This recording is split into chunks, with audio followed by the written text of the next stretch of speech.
चलिए सबसे पहले प्रणाम, नमस्कार, जय हिंद। तो आज हम आपको एक बेहद इंपॉर्टेंट टॉपिक पढ़ाने वाले, नाम है भव। हाँ, आप सही सुन रहे हो। आज का जो हमारा टॉपिक है वो भव है। थोड़ा ध्यान से सुनिएगा क्योंकि टॉपिक को बेहद अच्छे से समझना बहुत जरूरी है। ध्यान दीजिएगा बाबू। सबसे पहले ध्यान दीजिएगा कि वर्ब है क्या, वर्ब। ठीक है, ये है क्या, समझ में आ रहा। आज हम आपको इसका बेसिक बताएंगे और इसको पहचानने के लिए बताएंगे कि इसको हम कैसे पहचानेंगे। ध्यान दीजिएगा, वर्ब के बारे में अगर सिंपली कहें तो इसको समझने के लिए 2-4 एग्जाम्पल को समझना जरूरी है। ठीक है, जैसे मैं 2-4 एग्जाम्पल ले लेता हूँ। हमारे पास एक बहुत ही प्यारा सा एग्जाम्पल है, मैं यहाँ पे लिख रहा हूँ। ठीक है, यहाँ पे मैं लिख रहा हूँ एक एग्जाम्पल है प्यारा सा, लिखा हुआ है Ram it's a mango. Ram it's a mango एक बहुत ही प्यारा सा एग्जाम्पल है। ठीक है, और साथ ही साथ है Ram is eating. Ram is eating. ठीक है, राम नहीं, मैं दूसरा नाम लिख देता हूं। मैं लिख रहा हूं यहाँ पे Radha is eating. Radha is eating, बस इतना ही। राधा खा रही है, कुछ भी खा सकते हैं। Getting my point. नेक्स्ट मैं एग्जाम्पल लिख रहा हूं Radha is a girl. Radha is a girl. चीजों को पहले समझिए, उसके बाद कुछ भी चीज डिसाइड करिएगा। ठीक है, आज का जो हमारा टॉपिक है वो क्या है, वर्ब है। ठीक है, समझ में आ रहा है। अगला मैं लिख रहा हूं JP. JP is a doctor. JP क्या है, एक डॉक्टर है। ठीक है मेरे दोस्त, पहले समझिएगा। पहले आपको ये बताना है कि इसमें वर्ब कौन सा है। ठीक है, पहले आपको इसमें अंडरलाइन करना ये है कि इसमें से वर्ब कौन सा है, उसके बाद आगे समझिएगा। यहाँ पे अगर समझने की प्रयास करें तो यहाँ पे ईट जो है ना वर्ब है। ठीक है, ईट क्या है, वर्ब है। इसमें अगर देखें तो ईज वर्ब है और ईटिंग वर्ब है। यहाँ पे 2 वर्ब है। आप इसमें देख रहे हो कि ईज वर्ब है और इसमें देख रहे हो कि ईज वर्ब है। कहानी समझ में आ रहा है कि नहीं? गेटिंग माय पॉइंट से यस और नो। आगे समझिएगा यार, इसमें एक चीज वर्ब कहते हैं किसको, तो इसका डेफिनेशन बहुत ही सरल शब्दों में होना चाहिए। एम आई राइट? चीजों को समझिए। वर्ब का मतलब होता है क्रिया। क्या होता है? क्रिया। सामान्यतः हम लोग पढ़ते क्या, हम लोग आज तक यही पढ़ते आए हैं कि जो काम करे उसको क्रिया कहते हैं। ठीक है, जो काम करते हैं उसको क्या कहते हैं, क्रिया करते हैं। लेकिन इसमें देखें, राम आम खाता है, तो इसमें कौन सा काम हो रहा है? तो इसमें आप देख रहे होंगे कि इसमें सर इसमें खाने का काम हो रहा है। तो यहाँ पे ईट जो वर्ब है, सबसे पहला चीज की वर्ब का 5th फॉर्म है, यानी जिसको V5 बोलते हैं, और इसमें खाने का काम हो रहा है। Getting my point? खाने का काम हो रहा है। अगला राधा इज ईटिंग, इसमें भी खाने का काम हो रहा है। इसमें 2 वर्ब है। ठीक है, इसमें 2 वर्ब है। 2 वर्ब है तो इसके बारे में डिस्कस करेंगे। 2 वर्ब है। इसमें बताइए, इसमें को खाने का काम हो रहा है, इसमें कुछ हो रहा है। जेपी जे डॉक्टर, तो कहिएगा सर ये तो इसमें तो कोई भी खाने का काम नहीं हो रहा है। ठीक है ना, इसमें कोई काम ही नहीं हो रहा है। राधा इज अ गर्ल, इसमें भी कोई काम नहीं हो रहा है। तो आप मैं एक और उदाहरण देकर मैं समझाना चाहता हूं।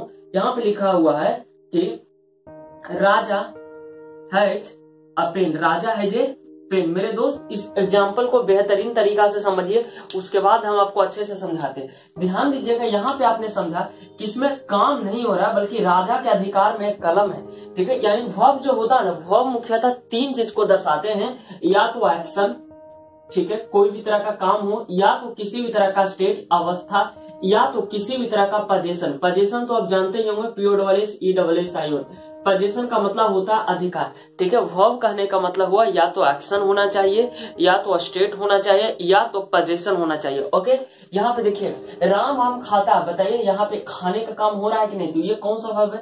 तो सर ये एक्शन वर्ब है। ठीक है मेरे दोस्त, क्योंकि इसमें कुछ ना कुछ एक्शन हो रहा है। एक्शन कहने का मतलब बॉडी मूवमेंट में होना चाहिए। देखिए, खा रहे हैं तो हमारा हाथ मूवमेंट में है कि नहीं, गति कर रहा है कि नहीं? गति करेगा तो दैट इज एक्शन वर्ब।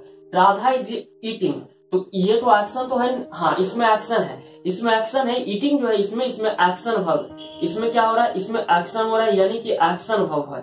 ठीक है, अगला कह रहा है एक्शन हो गया। अगला जेपी जे डॉक्टर। देखिए, आप जो भी कुछ हैं, ठीक है ना, आप जो भी कुछ हैं, आप क्या है, तो आप वो आपकी अवस्था को दर्शाता है। स्टेट का मतलब होता है अवस्था। मान लीजिए कि आप डॉक्टर हैं, आप टीचर हैं, ठीक है ना, आप वकील हैं, आप जज हैं, आप स्टूडेंट हैं, आप लड़का हैं, आप लड़की हैं।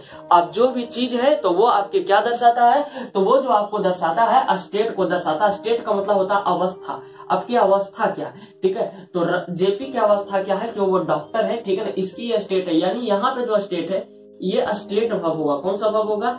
State verb. Getting my point? यहाँ पे देखिए, राधा जो यहाँ पे गर्ल है, तो यहाँ पे कौन सा वर्ब होगा बताइएगा?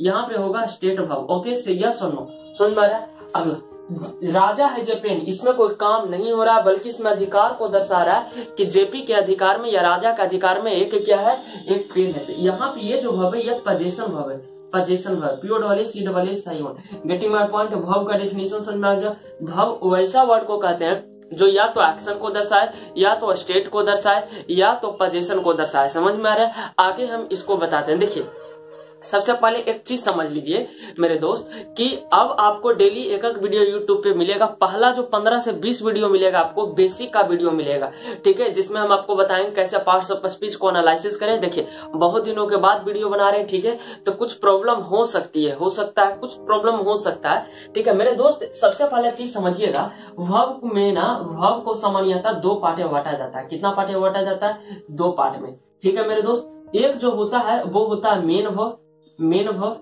ठीक है, मेन वर्ब मैं लिख रहा हूं यहाँ पे मेन वर्ब, ठीक है मेरे दोस्त। और एक जो होता है वो होता है हेल्पिंग वर्ब। क्या होता है मेरे दोस्त?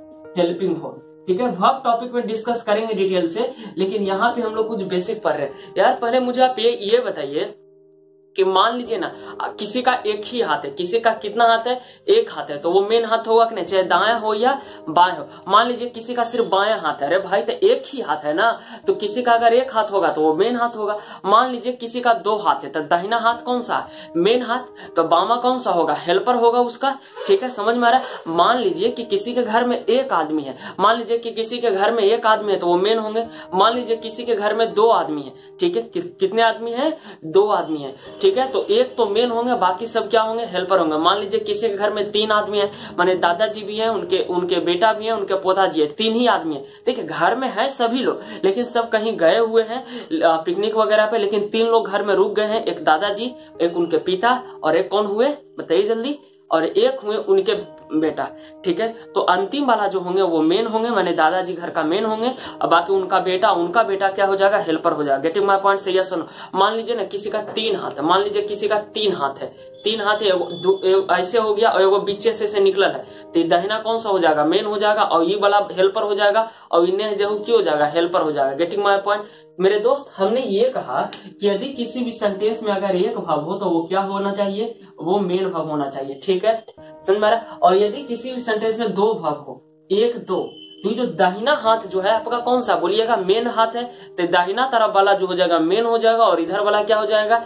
हेल्पर हो जाएगा। तो ये जो सेकंड नंबर है मेरे दोस्त ये मेन वर्ब होगा, और इसके पहले वाला एक नंबर क्या हो जाएगा? हेल्पिंग वर्ब होगा। समझ में आ रहा है? मान लीजिए किसी के घर में तीन लोग हैं, ठीक है, मान लीजिए किसी के घर में कितने लोग हैं?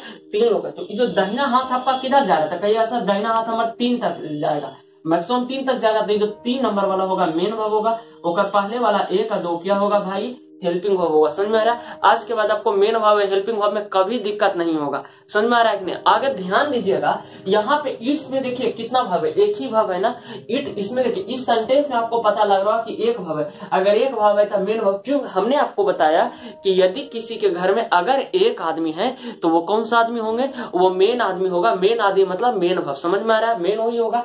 इसमें देखिए इसमें दो वर्ब है, तो दो वर्ब है तो दाहिना हाथ इधर गया, तो दाहिना मेन वर्ब, तो दाहिना वाला मेन वर्ब होकर पहले वाला क्या हो जाएगा?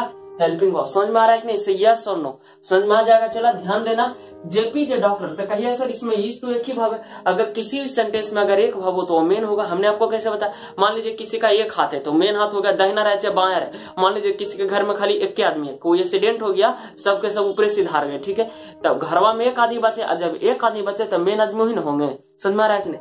आगे ध्यान दीजिएगा, तो यहाँ पे ईज जो है कौन सा वर्ब है? मेन वर्ब है। यहाँ पे देखिए ईज अकेले है, एक ही वर्ब है तो मेन वर्ब है। यहाँ पे क्या? मेन वर्ब है। समझ में आ रहा है? से यस और नो समझ में आ रहा है? तो पहले प्लीज आप लोग इसका स्क्रीनशॉट ले लीजिए। Okay, take your time please.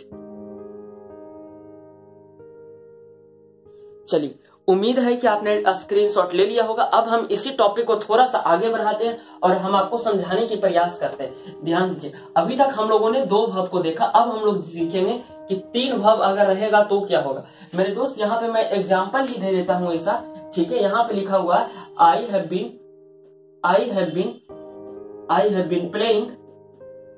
Been playing, ठीक है, सिंस मॉर्निंग। तो मेरे दोस्त आप लोग यहाँ पे एक चीज देख रहे होंगे, मेरे दोस्त, कि यहाँ पे जो सर वर्ब तीन है, कितना वर्ब है?